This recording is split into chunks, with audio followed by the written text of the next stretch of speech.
All right, we are live. Well, good afternoon, good morning, and hello to everyone. My name is Beatrice. I'm the co-founder and CEO of Smart Tribe.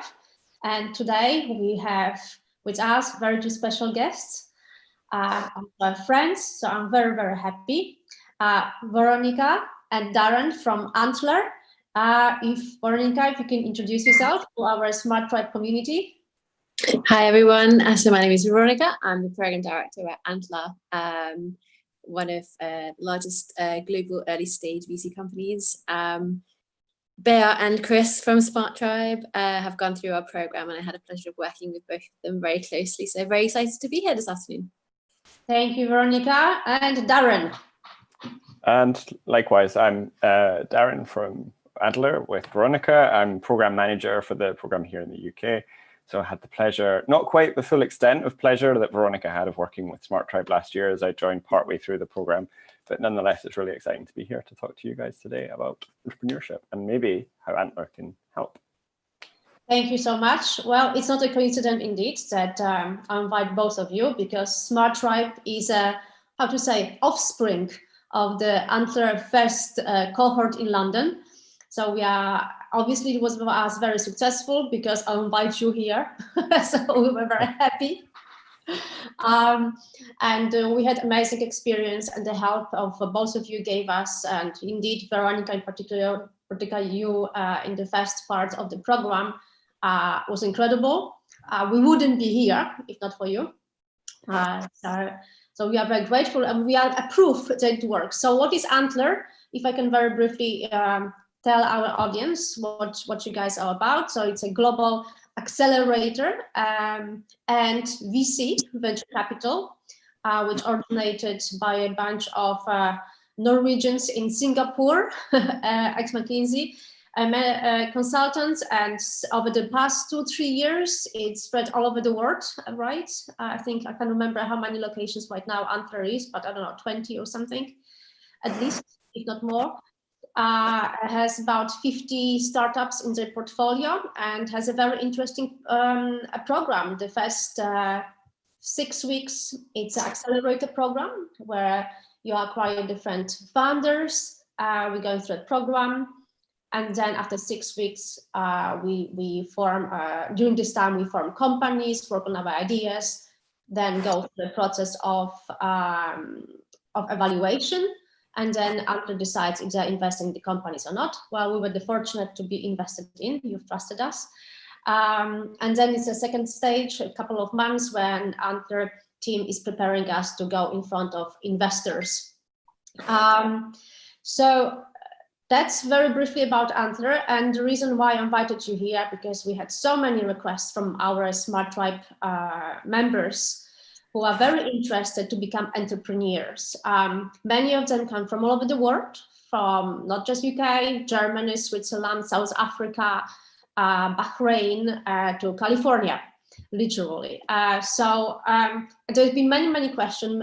All of our members you are familiar with, they are PhD type of students or academics who are already working on the ideas, very often on the science, on the tech they want to commercialize, and they want to take further either to commercialize with industry partner or with or just do a startup.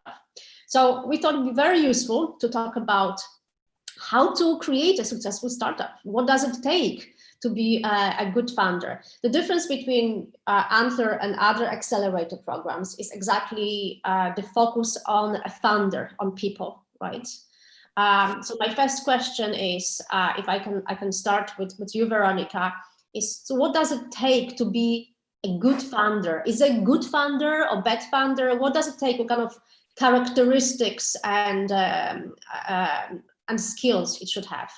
Well, it's a very good question, one that venture capital funds have been trying to figure out for the longest of times. I think it's a number of different things. First and foremost, passion. It's really not an easy thing to set up your own company. You really have to have that passion that's deep inside that will take you through this entire journey, that you can tap into when things are tough, because it's not easy. I think people tend to think that it's really easy to be an entrepreneur. You get all these amazing articles written about you, you know, if you know what you're doing, then you'll just get there and it's easy. But it's really full of ups and downs, as you guys know. So passion, number one, for sure. Having some sort of what we call a spike, so deep domain expertise in an area where you've identified a clear problem that needs to be solved, that you can design a solution or a product around.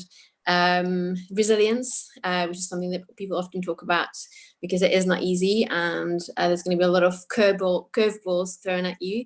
So having that ability to sort of navigate the unknown and sort of pivot as you need to. And I guess you just need to be fearless to a certain extent. Because you just don't really know what to expect. You might think that you know, but you don't really.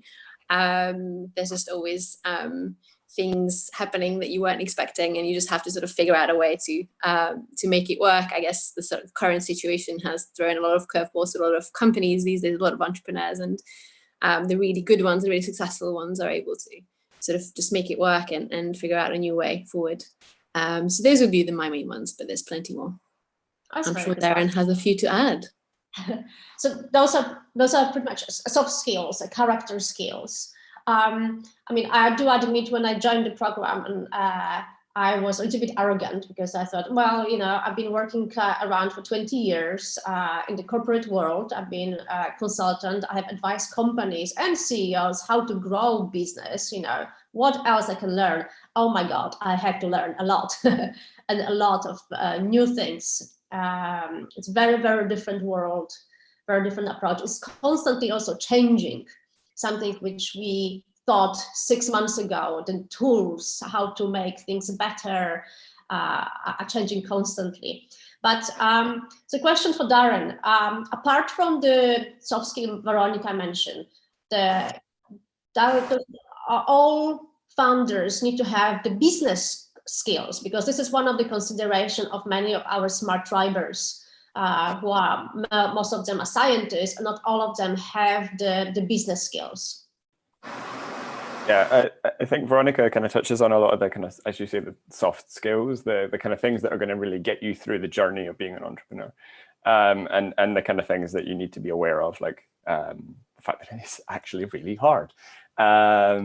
But then in terms of the practical skills, people are always like, oh, but I don't understand economics, so I don't understand law, I don't understand finance. And it's like, the way that each individual within the co-founding relationship should have some sense of business acumen, but that's something that you can learn, and it's something that you can pick up, and it's something that you can learn by having a strong co-founder. And I think that's one of the critical things for us here at Antler, is that it's always about the teams that we build and we invest in. They're teams. They're not one person or 3 people with the same skill set. We kind of need to know that there is this kind of variety within these individuals, someone that understands the big business acumen inside and out, and someone that can build the technology, someone that owns the science. But I think while that might sound like we're kind of giving permission to people to not have business skills or not have the technical skills if they fill either of these profiles, that's not what it has to be. At the end of the day, it has to be a partnership, and there needs to be that kind of passion to learn from one another. And so that when you sit down with an investor, you can answer business questions, but even though you know that your person sat next to you is the person that answers those questions, you never know when you're going to find an investor. You never know when you're going to find a customer. You can't just kind of treat it like you've got your 9 to 5 job, and when you finish at 5:01, you stop talking about work. There's this passion that you kind of have to live and breathe your business. Can you elaborate a little bit more on something you mentioned already about the importance of having a co-founder? Something which in you guys really pay so much attention to and emphasize. I mean, I was very lucky, and I have the best co-founder ever anybody could have. So I'm very, very lucky. But and it's a risky one. You know, the first few weeks, I remember the accelerator looking for co-founders. Although I found Chris the first day, I saw him and I met him. So this is it. This is my buddy. So we were quite different, but people do struggle finding co-founders and struggle to work together. People break up during the program, and it's quite stressful. But why is so important to have the co-founder? Why investors care about it? Why you care so much about it? Who? Veronika? Me? Yeah. Elaborate on what you were just saying before. I suppose so. My background, I've spent about 5 or 6 years working on various accelerators, innovation programs, and so I've worked with hundreds of entrepreneurs over that period of time at that very early stage of their business, and I think it's kind of critical almost to have that co-founder and a strong co-founder relationship, because if you're doing it by yourself, it's not just twice as much work; it's 1,000 times as much work. And so with Antler, our kind of ethos is always to kind of back strong teams, back founders that we trust. Sure, okay, there's a couple of companies in those 190 businesses plus that we've invested in the last few years that have one founder. But we know that they have a strong network around them, and so we know that they can go through that. When you're going through an accelerator, especially as a solo founder, it's so intense because you're having so much information thrown at you, so much advice from so many peers and advisors and mentors and people like in the industry that you need someone to process that with. And that's not to say that solo founders don't exist and solo founder businesses can't be successful. It's just that if you're kind of going through a specific program that is designed to kind of give you in 3 months what you would normally experience by running a business in 12, it's great to share that with someone. It can be quite intimidating otherwise, I imagine. Yeah, I cannot imagine do it on my own. I have to be challenged, and fully agree with you on this one. Another question which we were asked very often, especially now during the lockdown and the COVID time, is a question for you, Veronika. It's about when is the right time to start a company and the right place. I had a few weeks ago, I spoke to guys in South Africa, and they said, we don't have really investment here. Yes, I spoke also to guys in Marrakesh, and they said, it's really hard because we don't have angel investors environment. We don't have kind of accelerators. You're so lucky because you're in London, or you're so lucky because you're in Silicon Valley. Are we really lucky, or probably yes, we have more opportunities because I can take a tube and just see you guys. But what about the guys from other regions? They are not less talented. They have also good ideas. So the place and the timing, now during the COVID, should people give up their dreams? No, on the contrary. We as a firm, I suppose, but I certainly personally as well believe that it's never been a better time to build a business than now.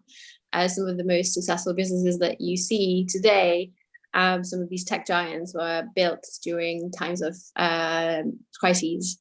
So definitely timing wise, now is an amazing time to set up your business. I guess what you really need to think about is, when is the right time for you. If you have a good idea and you can find customers for your product because you're solving a real problem, then there's no such thing as the perfect time. You just need to sort of try and understand when is the right time for you in your personal life, based on your personal circumstances. Can you actually afford to go after your idea, leave everything behind and just focus on this 100%.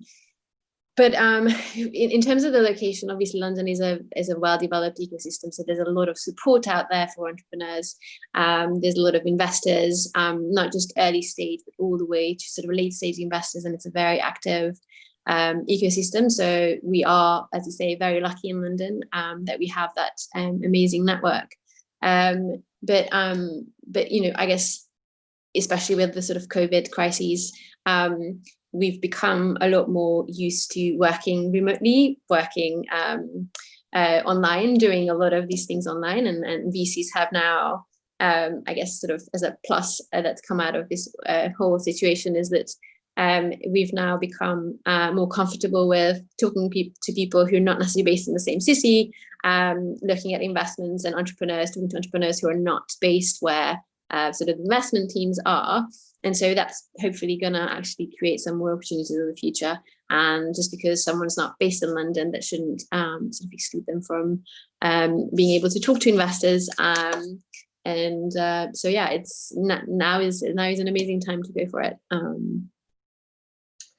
Because about those, we have been growing really fast during the COVID, not right at the start, but the moment when we found the right approach, and it has took off. So actually the lockdown actually helped us, I have to say. So yes, you're right. Some companies grow faster during challenging times. And people, I spoke also recently to some investors in San Francisco. They said, you know, we didn't look before in companies in Europe because we do not have presence there, but now why not? What's the difference for us? Exactly. Someone, right, in Texas? Now it just seems more natural. Why not just pick up the phone or send a Zoom link? So yeah, exactly. That's so true. And another question I want to ask you, Veronika, because we spent a lot of time with you in the first few weeks. So much time that I practiced in front of Veronika my pitch to investors. I couldn't hear my voice anymore. I was sick and tired of my voice. It was like, one more time. So yes, a lot of time spent together, but and you have helped us a lot. If you can just maybe not say step by step, but a little bit tell, so okay, what does it take to build the company? What are the steps? What are the first focus and activities during the first, let's say, I don't know, 6 months or first year? What young entrepreneurs, founders should really focus on? What is the start? I have a good idea. I want to, for example, commercialize my tech. I have a good co-founder. I've got a little bit of free time. I have time to focus on this 100%, a little bit of money. So what shall I do now? What are the first steps?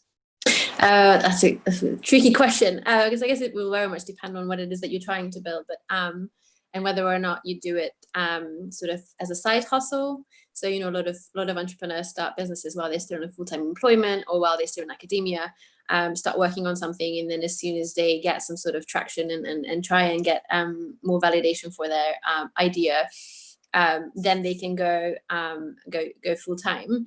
But if you do something like the Antler program, which is a full-time program where you sort of start from scratch, and the whole idea is for you to find a co-founder first and foremost who's as passionate about the same idea as you are. It's because, as Darren was saying, it's a very lonely journey. So having a co-founder just makes things a little bit easier. And so, you know, the idea is number one, try and find something that you are passionate about solving, a problem that you just desperately want to solve. And we certainly saw that with Chris and Bea, who wanted to tackle the same problem, but coming at it from two different angles. And it was amazing to see how you and Chris just got together, looking at the same problem, but just from some various angles from industry and academia, and then marrying that sort of brought Smart Tribe to life, I suppose. So, you know, once you have your problem that you want to focus on, and hopefully a co-founder that can help get things off the ground with you, then it's validation. You might think that there's a problem that you want to solve. Even your co-founder might think that there's a problem that you want to solve and that needs to be solved right now. You just need to figure out whether there's any other people out there who want to solve the same problem, or whether it's a problem for other people, and is there anyone who will actually pay for a product to solve this problem. And so it's a lot of validation. I remember you guys spent hours and hours talking to potential customers, trying to understand what were the real pain points, trying to sort of figure out where you might fit in, what sort of solution might resolve their issues. But first and foremost, actually understanding what those issues really were about. And then once you've done that, it was a matter of, okay, so we have a problem that we've identified. Clearly, there's a lot of interesting clients that actually have the same problem, and they seem very keen to help us. And then one approach might be to get some initial pilot customers, design partners on board, so that you can design a solution with the help of those people, so that whatever it is that you end up building is actually something that people will want. And then you can go back and forth, iterate as you go. But again, it will depend on the type of business model you go after, the type of sort of technology that you are employing. But I guess in your case, it was just talking to a lot of people and then trying to design a solution with them in mind, and getting as much feedback from them as possible, and then going back and forth, iterating as you went, to figure out what sort of solution to come up with. So yeah, that was the initial lot of talking to customers, a lot of iterations, and then you can, once you've got to a certain stage where you think you have something that you can put in front of customers, then you can start thinking about talking to investors. Again, this is if you go down the sort of VC route, to get some funding so that you can actually build the product that you had in mind, and then you can get some customers on board. I was going to ask you, and all of that, the validation is before you actually spend time and money on building the product, or you build something very quick, very cheaply, and just test it. So because many people focus on, let's make beautiful product and then show it to others. We're not going to show it before. Yeah, I think, when you are in a sort of corporate environment and you're a big company and you're launching a new product, then and you have an existing customer base, then you need to absolutely, whatever you launch, a new product needs to be perfect, whatever you put in front of customers needs to be in line with the sort of what the brand stands for. But when you're starting out, you need to put in front of customers something that you're actually embarrassed about, because you want their feedback. You want to build something that they actually want. So yeah, it doesn't need to be perfect. It just needs to be something that can help them visualize what it is that you're trying to do. Yeah, I mean, we found with Chris that people are really helpful and understanding to startups. I'm just saying, listen, this is just like really early stage. It doesn't look nice. It's just very basic. And so, yeah, I understand. So our advice is also, don't be embarrassed to show something very simple, very basic, and just test before you spend more time in investing your time and money into building something beautiful. When it comes to Darren, if I can ask you about what are the common mistakes, since we're talking about many people building first the product and then want to show it off before validating the idea. What are the other common mistakes young or fresher entrepreneurs make? I mean, just to stress, that number one mistake is the biggest mistake. Like, falling in love with the product, not the problem, is the biggest mistake that you can make. If your business is about fundamentally improving the world and you need to change something to fix it, don't do it with one product. Do it with the obsession to solve the problem, and then you can approach it from 1,000 different points. So that's really the biggest thing. I think the other fundamental mistake that people often make is this belief that because they believe it so much that it's true. That you've had this experience once while working as while working in a bank, you've experienced this one thing yourself one time and you've decided that that's a problem that needs solved. So validating that it's a problem to be solved is the biggest thing that you then have to do once you've kind of realized that it's a problem and not a product or a solution itself. So like just speaking to people, if it's B2C, get out, well, perhaps if you're able to do so, get out onto the street and talk to people, depending where in the world you are right now. If it's safe to do so, then if it's not, then you can do things virtually. You can never be more amenable than they are right now, while they're at home. So you can reach out through LinkedIn to the kind of people that you think might buy your solution, the people that own the problem. Because I think the second greatest assumption is that when you're trying to sell a product, the person that wants the problem solved isn't always the person that's going to pay for your product. For example, Slack. Everyone at work hates the way that they communicate. They hate email. So the Slack comes up with an instant messaging platform for asynchronous and synchronous communication. But it's not the user that pays for it. It's the business that pays for Slack, and then I benefit. So there's many within B2B and B2C where there's instances where someone else will end up fronting the bill. And that's never more true than if you're selling something to kids. The parents pay for it. So you have to sell to two different audiences. And therefore you need to know, okay, is someone actually going to benefit from enough that they'll use this product, but is also someone going to also benefit that they'll pay for it? So that's, I think, part of what Veronika was saying before as well. And then the most critical thing is just kind of, there's an expression of kind of kill your darlings. Just because it works doesn't mean it's perfect. Abandon it if it doesn't sell. It might not be the right time. It might not be the right pitch. It might not be the right messaging. There's 100 different reasons that it might not work. Try and understand that and learn from that, and then pivot. So I think it's kind of, it comes back to this product obsession. If you're obsessed with one way of approaching things, you'll fail at every single one of these hurdles. So that's paramount, I'd say. Yeah, we have pivoted 5 times at Smart Plan, so I can vouch. And that's just this week. So it was last time was painful, but we were happy because we were much more happier with the outcome and the way how it turned out. And it was all coming from our users, and they just loved it. The last version, the last approach. I said, aha. So suddenly when 1,000 people join in 1 month, I said, okay, we should listen to them.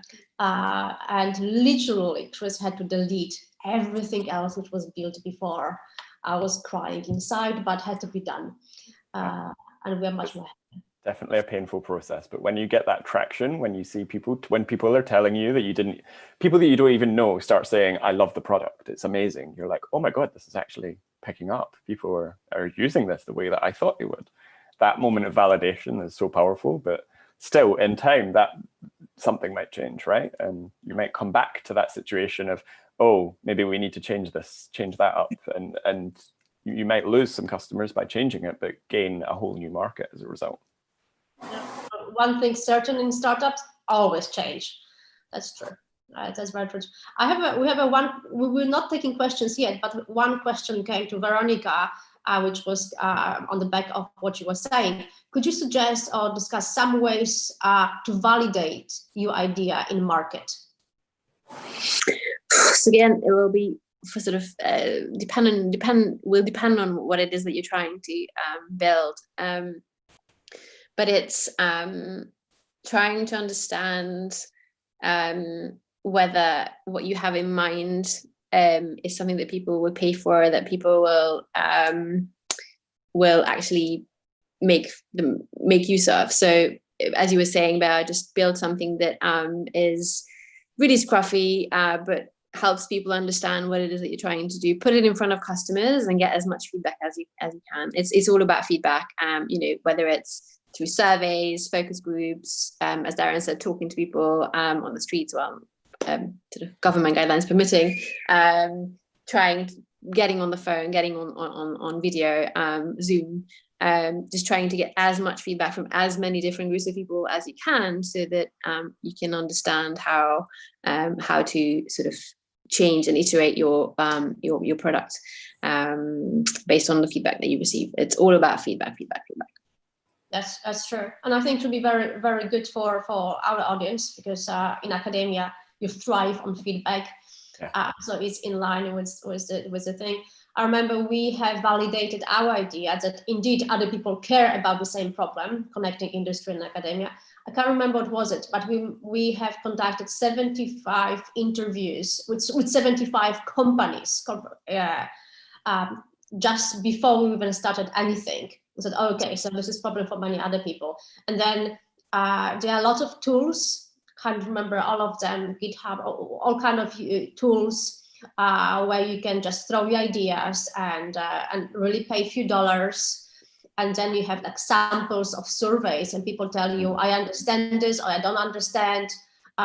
This is the nice thing about startup nowadays, which is probably much easier to do than 20 years ago or even 10 years ago, because we have so many tools, ready things, which help us to grow much faster, right? And validate the idea.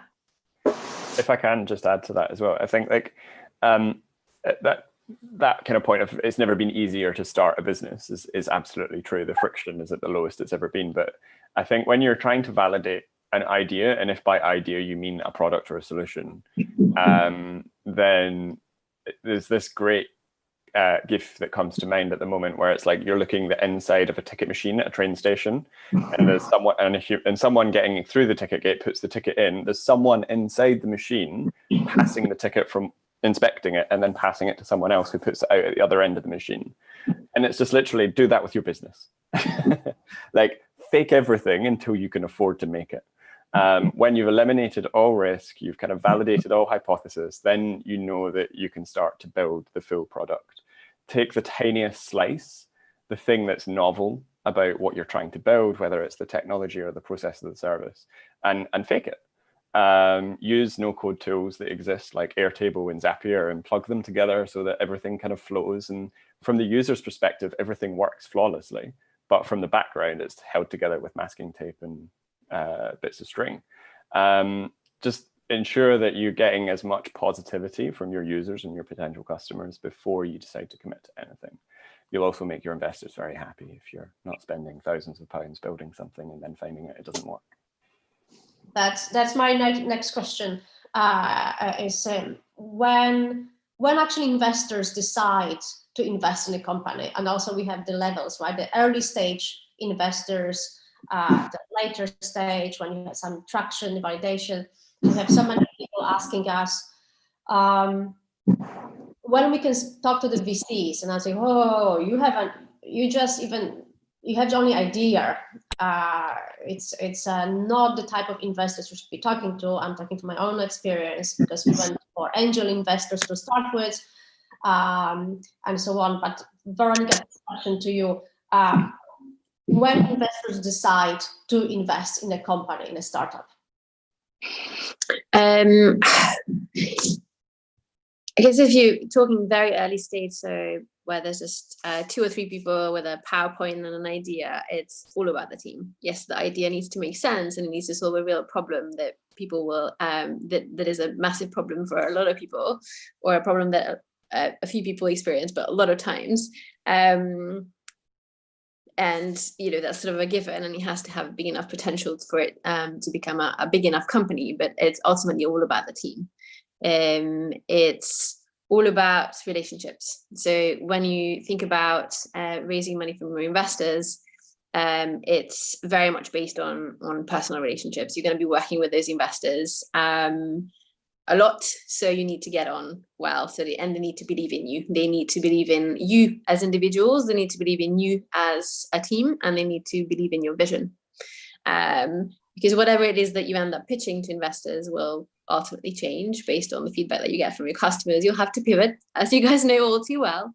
But if those investors believe in what it is that the mission that you have and the problem that you're trying to solve, which is sort of goes back to Darren's earlier point about don't fall in love with your product, because that will change. Fall in love with the problem that you're trying to solve. If that you have that North Star, and that you have a bunch of investors that are on board with you, then you'll just make it work. We always get this question asked: when should we start approaching investors? How should we go about it? I guess my advice there would be always look at it when you start these conversations as a relationship that you have to build over time. These things don't happen overnight, so you should never be in a situation where you are just about to push the button on your fundraising round and you pick up the phone and say, hey, give me X amount of money, this is what I'm raising for. That is never going to work. You need to build that relationship and have a lot of interactions with those investors beforehand, because they need to understand how you operate. They need to understand what you're about. They need to understand your idea, and you need to bring them on this fundraising journey with you. And I think the best approach is always to ask for advice and feedback, even from your investors initially. And then if, through working with them and having sort of conversation around your idea and what it is that you're trying to build, you actually end up developing a closer relationship, and they might actually invest in you. But always ask for advice first, and don't forget that these things take time, and you can't expect investors to just give you a check on the first meeting. You'll have to Also kiss a lot of frogs, as you guys know. Talk to a lot of investors who will never write a check, but you never know. You should always sort of entertain those conversations, and because you get a lot of really useful advice from people, even if they don't invest in you. So just it's all about relationship building, so that when you are actively fundraising and you're opening your round, you have a network of people that you've already sort of warmed up, that you know well, that know you well, that will actually help you get to the next stage of your company by signing those checks.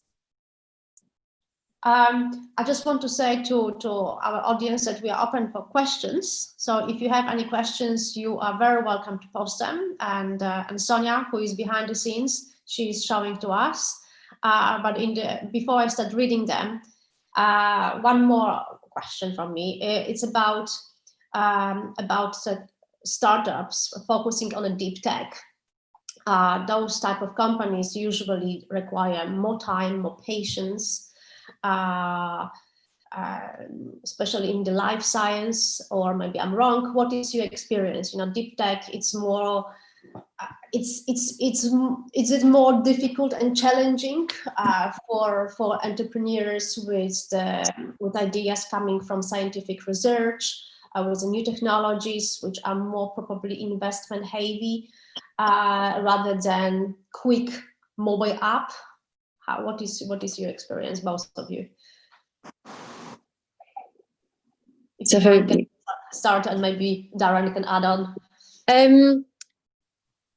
Well, obviously, when something is sort of, as you say, deep tech, sometimes the lead time of between when you have the idea and actually launching a fully fledged product can take a bit longer. Sometimes, you know, if there's a lot of machine learning involved, there's a lot of data that you need to sort of accumulate before you can actually get to that fully fledged product that you had in mind. But there's, as Darren was saying, there's a lot of things that you can sort of fake before, and have that smoke screen where people think that things are automated, where, you know, things are a little bit less automated on the back end as people might expect. So yes, it can sometimes take a bit longer.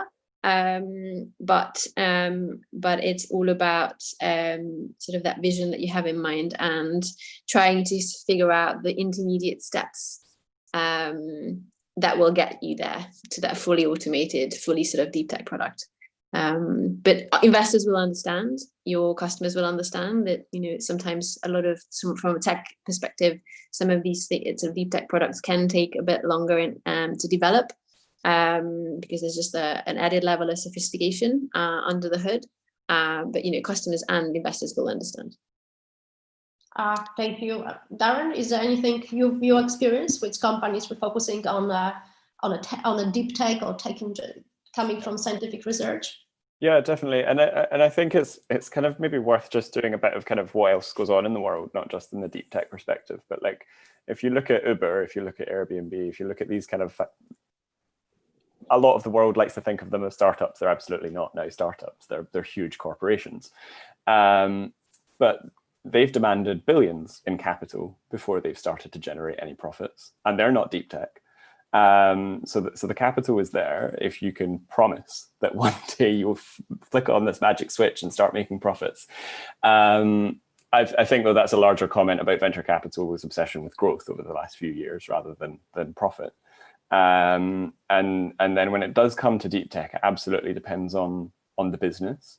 And I realize that Veronika and I keep hiding behind specific contexts when we're being asked questions about how long does it take to validate it, what's the best way to validate it, and things like that. But it really is true. Like if you're building something that is so deep tech that it's 5 years out, then that is putting it into quite a long way away from a venture capital perspective. In terms of how funds tend to operate, they're looking at returns within set time periods. And there's nothing to stop you from doing the research to figure out what the typical time is for return on these funds. But then, of course, there are deep tech funds. There are patient capital funds that invest on much slower terms. And maybe those are more appropriate if you're building something that's got to do with quantum computing and you're talking about a number of years out. before you can actually build the thing. Like right now, you need to do the research to prove that the thing is possible. Then you need to build the thing. Then you need to sell the thing. So there's lots of things to be taken into account. But if you're building, I've got previous experience working at an organization in the UK that specialized in advanced digital technologies and getting small businesses to start using them and large businesses as well. And we were looking at things like natural language processing 6 years ago, when most people wouldn't really recognize the acronym of NLP. And it was just the kind of barriers that you had to jump over. And as an organization, we did that on behalf of startups. So it's looking at who are pushing these barriers that you're facing as a deep tech business. Who else is doing this research if it's the academic community? Who else is leading the policy front if it's public organizations, to try and make it easier for you to build that business? And make sure you've got strong relationships with them as well, because that's going to help you speed up your business, or commercialization of something that's quite deep tech. That's very, very good. Thank you so much. We have a couple of good questions from Abhishek. The first one is a very quick one. Veronika, does Anther focus in some particular sectors? No, we're very much sector agnostic investor. We believe that there's a lot of problems to solve across a lot of industries. So we look at absolutely everything that is sort of a VC backable business model. Thank you.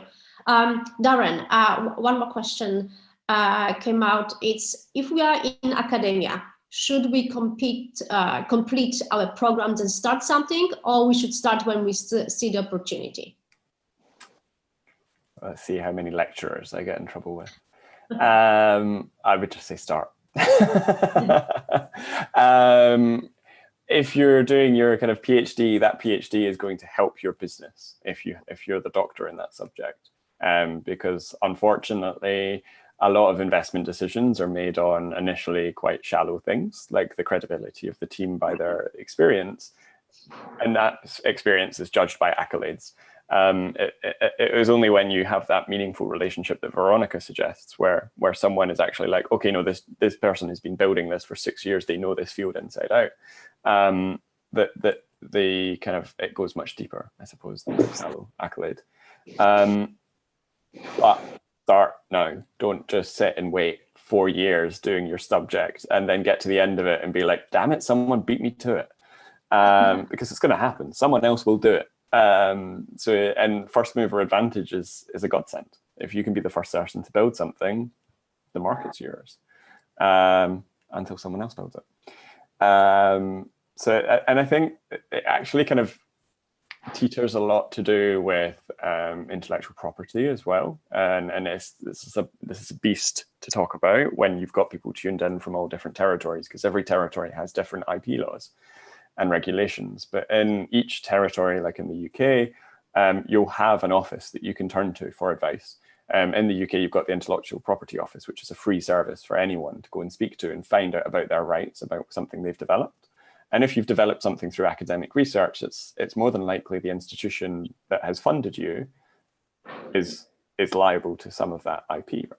And that can be incredibly difficult to navigate depending on the institution. So maybe that's another reason to start it before you've got your qualification. I'm going to have a lot of dropouts right now. Thanks, Darren. Veronika, it's another question came in.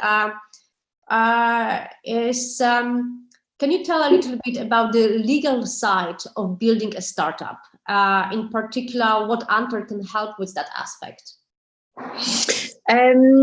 I guess difficult to answer the question without knowing what the sort of specific legal thing you're referring to. But I guess the advantage of going through an accelerator program is that you sort of have a lot of help trying to figure out sort of the legal side of things, whether it comes to investments, whether it comes to sort of hiring people, and those sort of your early stage investors, whether it's through an accelerator or sort of other institutional investors, can put you in touch with the right contact that they know and trust, and can help you figure out those legal questions.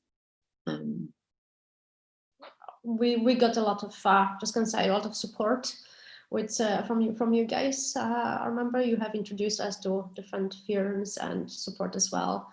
I mean, fortunately in the UK, the process is very simple, straightforward to start a company, to do all this. Exactly, it's incredibly simple. It takes half an hour to register a company. But some jurisdictions vary, and sometimes it can get very complicated. But we're lucky in London, indeed. There is a very tricky question. I have an idea, come from Michelle. I have an idea, but I didn't get to the second phase of the interviews process. What is Veronika's suggestion? Should I keep trying with Antler? Yeah, absolutely. You should always keep trying. A no is always just one no, and there'll be lots of no's. Whether it's when you're applying to Antler, whether it's talking to your angel investors or your institutional investors.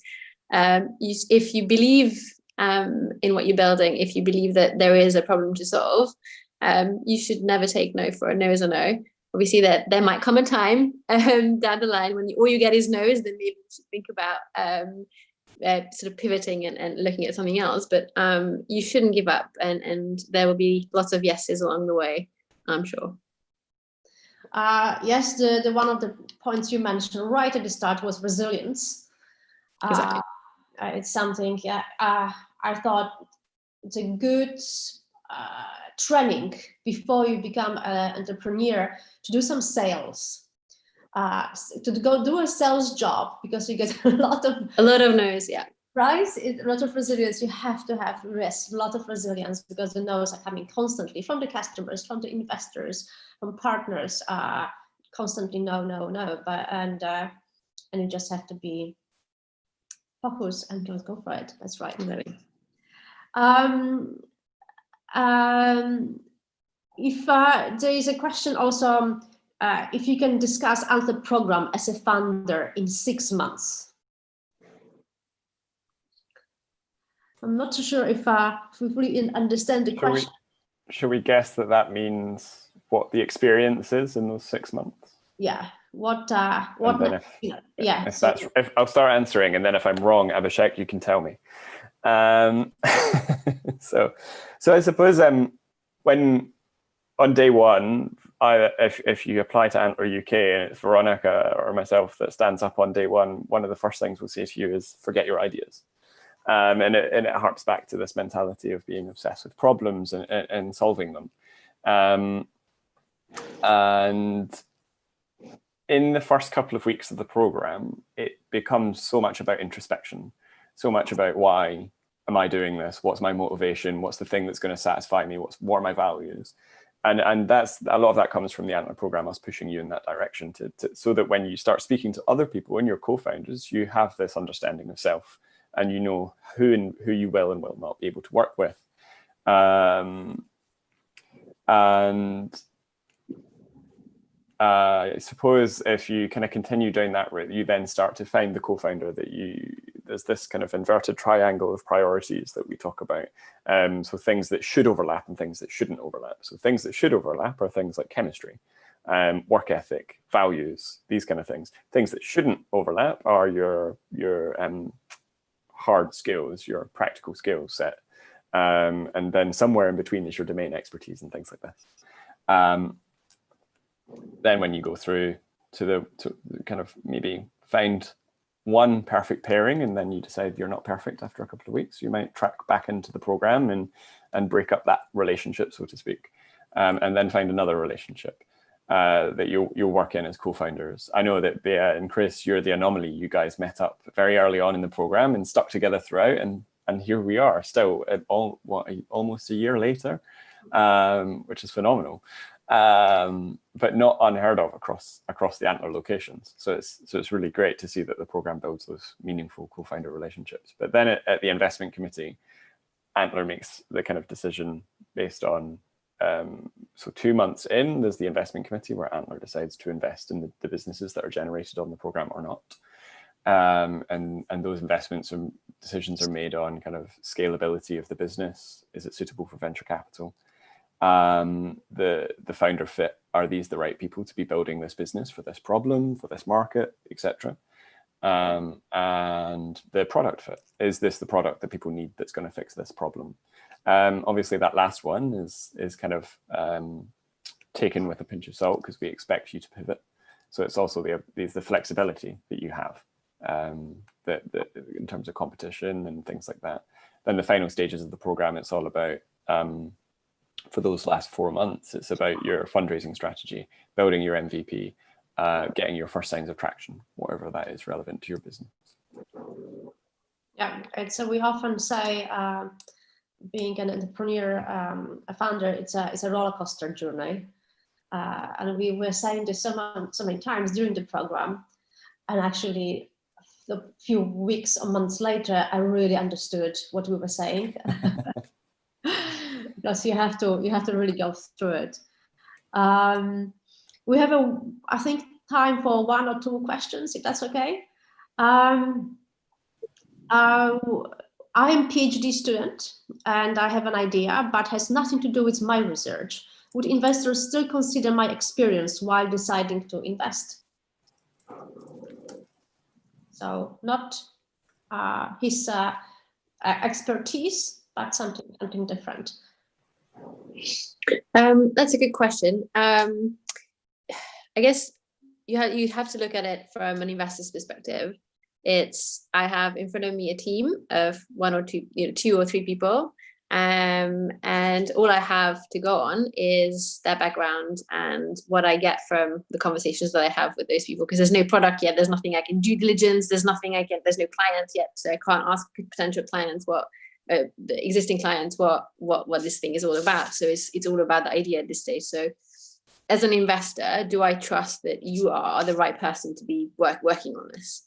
And so if you have an expertise in a particular area, and you're one of very few people in the world who can actually look at this from sort of with such expert eyes, then I'm, as an investor, gonna invest in you because I know that you know this inside and out and you know this topic better than anyone else. So I will trust what you're saying. If you're having said that, if you have an idea that might utilize someone else's research that you understand and you're able to translate, that shouldn't exclude you from working on that idea either. Just all you have to think about is, am I credible to be working on this? And do I have the right background and do I have the right network to be able to execute on this idea? One question, just beyond that, we see many people kind of forget or neglect the fact about the importance of IP, copyrights, all these little legalities doing research. Once you are published, it's already in public domain. You cannot IP it and so on. So, from both of your experience in terms of the, especially ideas coming from scientific research, the importance, if you have any examples or situations where there were challenges when it comes to the IPs, people forgot to IP or just take somebody else's ideas or something like that, how important it is when it comes to technologies coming from scientific research. Any of you got experience? Sorry, I know that you Darren mentioned before that the IP, it's a big topic on its own, and people do somehow keep forgetting about the importance of it. Absolutely, and I think regardless of investors, although investors will ask you, how defensible is this? What is defensible? If you're building something that is tech-enabled or deep tech, that's the first thing they're going to ask you is, can someone else build the thing that you've built? It's the property market, right? Like if you can build one house, so can someone else. If you can build a product, so can someone else. But maybe there's something defensible in the way that you have built something that means someone else can't build it quite as efficiently as you. Perhaps you're the first person to use that algorithm in a certain way, and that's defensible. That builds your moat. And it means that if an investor wants to invest in technology, they have to invest in you. And I think it's worth revisiting my kind of jibe at academia for being kind of known for making it difficult to kind of lay claim to your IP. That's only because if you don't understand your IP entitlement yourself, that you might kind of sign away something for a period of research. if you educate yourself about intellectual property before you start the research, you'll know what is good and what isn't good. It's much like if you start talking to investors and you take a really crappy term sheet and give away half of your company to an investor for 50 grand. Why would you do that at a specific university? Every university has different IP rights. Every research institution has different IP rights. Some are absolutely more favorable than others. And I think in the UK, again, I'm just going to reference the IPO because I've worked with so many companies that have been caught in a quagmire, not sure what's defensible and what's not. And then they've sat down and spent an hour with an advisor from the IPO, and the intellectual property officer has said, okay, that thing you thought is defensible absolutely isn't, but these 15 other things are. And if you get all of them protected, perfect. And then just bearing in mind that when you're building a product, a system, a process, anything like that, that the time to actually get it protected can be anywhere between 12 and 24 months. So you have to be very sensitive about who you tell about it in that interim period, and bearing in mind that every territory has different IP rights. So it'll be interesting to see what happens to UK IP law post-Brexit. Because at the moment you've got the European intellectual property rights, which means that you're automatically covered across a market of almost 500 million people. Whereas if we decide to step away from that in the UK, you might have to apply for it twice. It's just an extra bit of bureaucracy. It's not a massive hurdle. I think in the UK, it costs something like 40 quid to go through the process to actually submit to the IPO. Obviously, if you bring in a lawyer, and then you've got service fees to them. But it is something that you kind of need to be mindful of, but it's best to educate yourself first. And you don't have to go to the Intellectual Property Office. You can go to the British Library. They have a whole team set up to kind of help you, or any other library. Most institutions have these things. That's very, very, very useful. Thank you so much. I think we are about to end our session. Thank you very much.